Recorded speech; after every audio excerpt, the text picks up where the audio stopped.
One of my biggest problems with long-running television shows is regarding character development.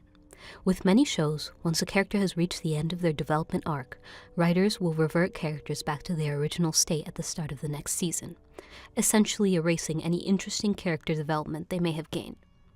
In my opinion, the most egregious participant in this offense is the show Supernatural, which is nearing its 14th season and has been perpetrating this trope from about the 5th season onward.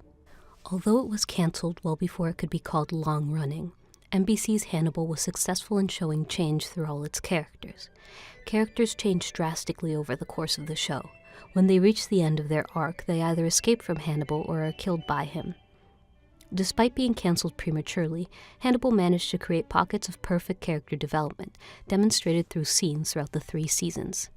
The most prominent example of this comes in Season 3's Episode 5, where Agent Jack Crawford successfully tracks down Hannibal Lecter to his workplace in Italy and proceeds to best him in combat.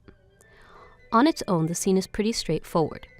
Jack sneaks up on Hannibal at the museum and manages to take him down in hand-to-hand combat, making the audience believe that Hannibal has finally been cornered, only to be disappointed when he manages to escape out the window.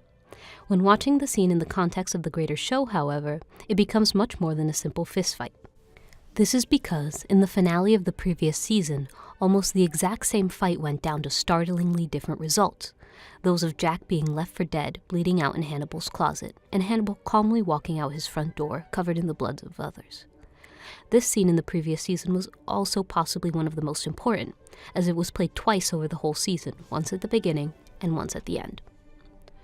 In the scene being analyzed, Jack is able to deflect all of Hannibal's attacks, and even uses Hannibal's methods against him. For example, Jack takes his shoes off to sneak up on Hannibal, a technique that had only been associated with him in previous episodes, especially in his kidnapping of Miriam Lass, an FBI trainee that Jack had assigned to the Chesapeake Ripper case. In addition, Jack uses a large hook to immobilize Hannibal's leg, much like Hannibal previously used a knife to render Jack's hand useless.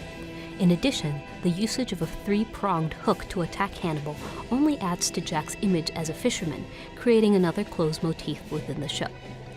Jack has also learned how to use his surroundings. In the previous fight, he is out of his environment, attacking Hannibal in his own kitchen. He relies solely on what is on his own body, while Hannibal makes use of the whole kitchen. In the new fight, Jack is yet again in a strange environment, but he uses almost every item to his advantage. Finally, when Hannibal escapes at the end of the scene, he barely makes it, covered in his own blood and risking a multiple-story drop. The escape opens the viewer's eyes to the ultimate ideology of the show, that being the fact that Hannibal will always be the smartest person in the room. As much as Jack could have learned how to physically beat Hannibal, he will never be able to best him mentally. Hannibal not only wants Jack to kick him out of the window as an escape, but also wants to make him feel like a fool when he uses Pazzi's body as a rope to lighten his fall. Hannibal wants Jack to become overconfident. That allows Hannibal to manipulate him. When the music plays its final fanfare, it is not celebrating Jack's victory, but Hannibal's. Like in many other occurrences in the show, especially the finale, Hannibal robs the viewers of the catharsis they so seeked, reminding them that he is, in fact, the villain of the story. This scene also demonstrates how Hannibal as a show should be watched. Although the show begins mostly as an episodic crime drama, Seasons 2 and 3 abandon the self-contained episodes and go for a more flowing narrative.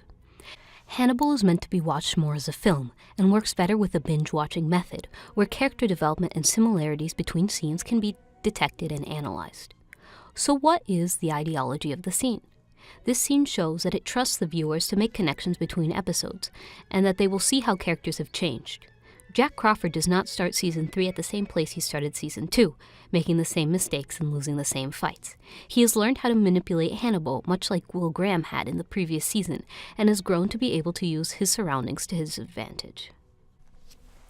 Thank you guys for watching my video essay. It's my first one ever. I did this for my film and media studies class. Thanks again for watching.